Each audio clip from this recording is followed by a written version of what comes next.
political climate and how that's affecting the team, drivers. I mean, we can touch on it a little bit, especially being that as it stands right now, the Russian GP is off. That's not 100%, but I think it was worded more or less like if things stay kind of the way they are, it's off right now unless something changes and things get back to more normal. I don't, even if that does happen, I don't think that race is going to happen this year. I agree. I don't think it's going to, but they kind of left the door open. Well, it was written in there because, everybody treads lightly with Russia for some reason. But some of the things I've read have been like, yeah, it was worded that way, but it's not happening.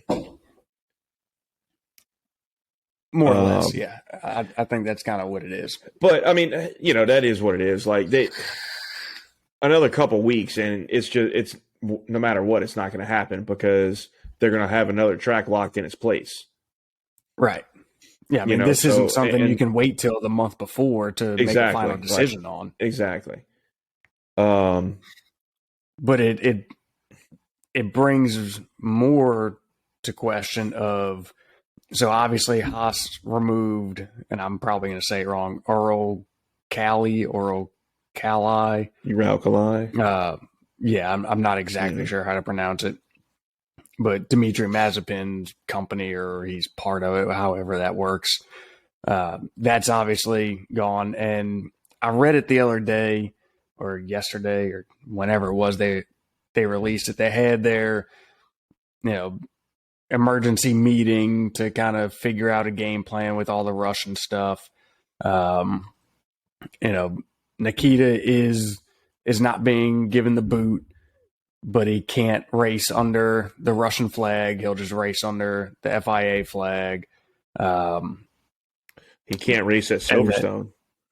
Well, so that's the other thing that is really still up in the air. I think it's like 19 or 20 races. Russian citizens have to have a visa in order to get into those countries. And with all this going on, if those countries start putting a halt on any Russian visas, that's a big problem for him. That's going to be... Well, yeah, but that's a completely separate problem. Like, they've already announced that the British GP, he cannot run in it. Oh, did they? I didn't see that. Yeah, where that came out was announced. I don't know, maybe today or yesterday. Okay. Okay. But yeah, they came out and said like he can't run in at Silverstone this year.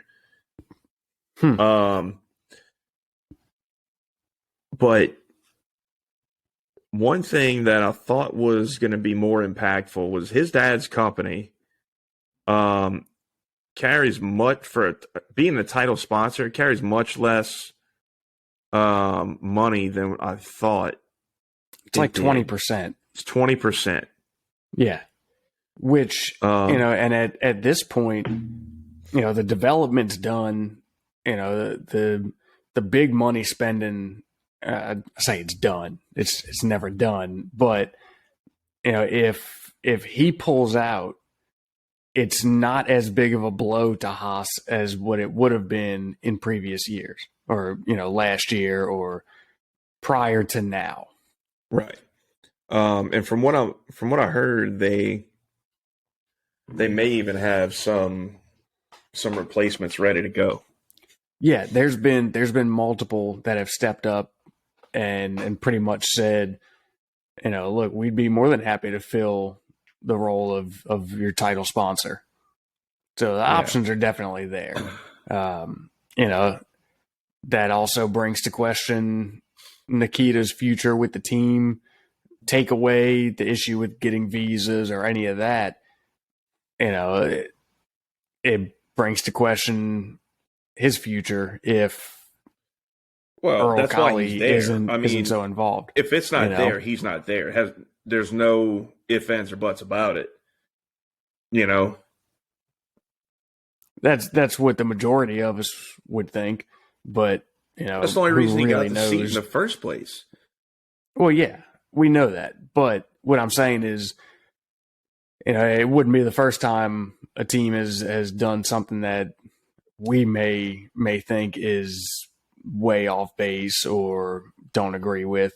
You know, maybe he's put in enough time with the development of this new car that they want to keep him for the season. I don't know. I'm just There's saying. no way. There's no way.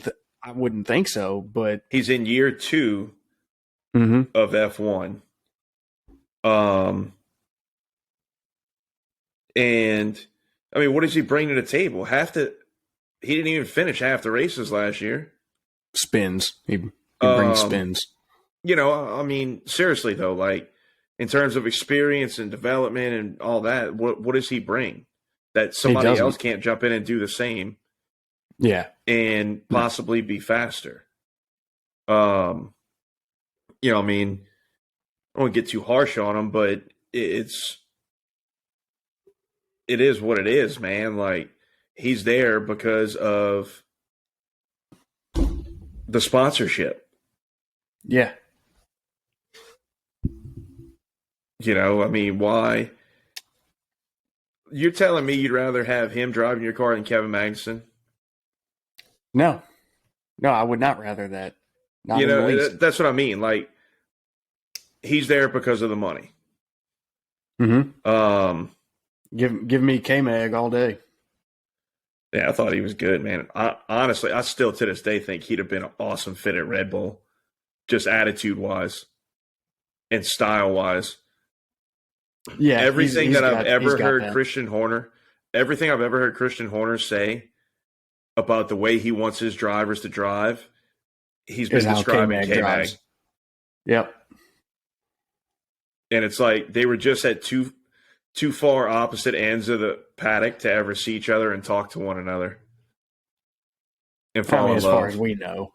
Yeah, right.